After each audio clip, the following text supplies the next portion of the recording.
আসসালামু আলাইকুম, কেমন আছেন সবাই? আশা করি সবাই ভালো আছেন। ছেলের মুখে দেখুন তার ফেভারিট তরকারি দিয়ে ভাত তুলে দিচ্ছি। আমার ছেলেটা এখন একটু বড় হয়েছে, তার পছন্দ অপছন্দ এখন সব কিছু বোঝে। তাকে আমি জিজ্ঞেস করছিলাম কেমন হয়েছে, দেখুন কি সুন্দর করে আমাকে বলছে, মাশাআল্লাহ। সে সুন্দর করে বলছে তার টেস্টি হয়েছে বা মজা হয়েছে, তার পছন্দের খাবার। আমার ছেলেটা কলিজি খেতে বেশ পছন্দ করে। তো সকালবেলা উঠে সে বাবার কাছে বায়না, বাবা আজকে আমি কলিজি খাবো। তো বাবাও সুন্দর বাজার থেকে কলিজি এনে দিয়েছে, আমি সেদ্ধ করে সুন্দর করে এখানে কেটে বেছে নিয়েছি। এখন রান্না করার পালা। তো রান্না করার আগে তো কাটা বাছা করতে হবে।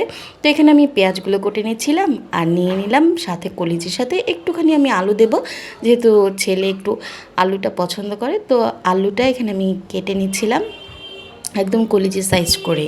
তো এখানে কাটা বাছা তো প্রথম ধাপ। দ্বিতীয় ধাপে যাব মশলা কোটা। তো মশলা যেহেতু আমরা আগে থেকেই কুটে রাখি, কিন্তু অনেকেই আছেন যার একদম টাটকা টাটকা মশলাটা করে খান। যেহেতু আমার ছেলের পছন্দে আজকে রান্না করছি, অবশ্যই আমি আমার ছেলের জন্য সবচেয়ে বেস্ট রান্নাটাই করব।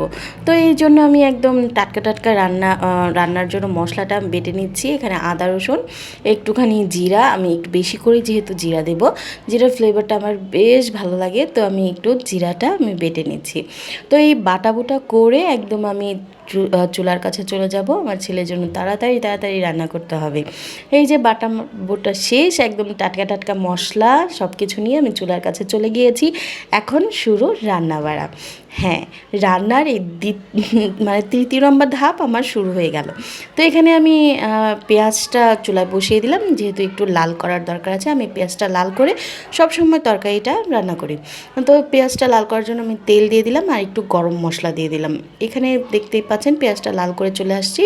এখানে দিয়ে দিলাম সে বেটে রাখা আদা রসুন জিরা, আর সাথে দিলাম হলুদ মরিচ। যেহেতু ছেলে খাবে আমি কিন্তু যথেষ্ট কম মশলা রেখেছি, কারণ বাচ্চারা কিন্তু বেশি মশলা, আর আমার ছেলে তো একদমই খেতে পারে না ঝালটা।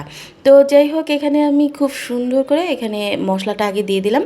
আর মশলাটা যেহেতু গুঁড়া মশলায় না, মশলাটা পুড়ে যাবে, এই জন্য আমার কিন্তু একটু পানি দিতে হয়েছে। তো এখানে পানিটা দিয়ে আমি একটুখানি নেড়ে চেড়ে এখন দিয়ে দেবো লবণ আর গরম মশলার গুঁড়া।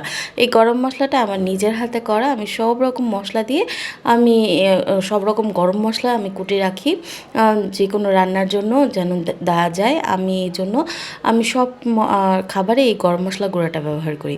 আর এটাতে না টেস্ট যেমন আসে এরকম ঘ্রাণটাও আসে। তো এইখানে আমি গরম মশলাটা গুঁড়াটা দিয়ে আমি ভালো করে সুন্দর করে আমি কষিয়ে নিলাম।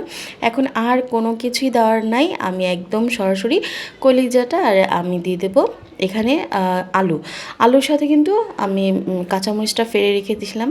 ওই যে বললাম আমি কিন্তু ঝালটা কম দিয়েছি, আর কাঁচামরিচও তেমন ঝাল ছিল না, জাস্ট আমি কাঁচামরিচটা ফেলে ফেলে দিয়েছি জাস্ট ফ্লেভারটা যেন ভালো আসে। তো অফ ক্যামেরা চলে গিয়েছিলাম, কিন্তু ও যে লেগে গিয়েছিল, আমি একটু পানি দিয়ে দিয়েছি অফ ক্যামেরাতেই। তো একটু নেড়ে চেড়ে আবার দিয়ে দিলাম, এটাতে সেদ্ধ হয়নি, সেদ্ধ করার জন্য। এখানে সেদ্ধ হয়ে গেছে, আমি আবার নেড়ে চেড়ে আমি এখন এটা ফাইনাল টাচ দেব এখানে কাসুরি মেথি দিয়ে। কাসুরি মেথিটা কেন দেওয়া, আমি যেহেতু প্রথমে একটু মেথি ফোড়ন দিইনি, মেথি ফোড়নটা দিলে না যে কলিজির যে কোনো কলিজির একটা উটকো গন্ধ থাকে, এই গন্ধটা আর থাকে না। এই কাসুরি মেথি দিয়ে আমি টোটালি একদম চুলাটা অফ করে দিলাম। চুলা এখন বাস 5 মিনিট রেস্ট করবে এটা, আর চলে যাব আমরা খাবার টেবিলে। আমি বলছি বলে না, টেস্টি হয়েছিল, এটা সত্যি খুবই খুবই খুবই টেস্টি হয়েছিল। আমার ছেলের জন্য যেহেতু রান্না করেছি, আমি বললাম না আমার বেস্টটাই দিয়েছি। কেমন লাগলো জানাবেন।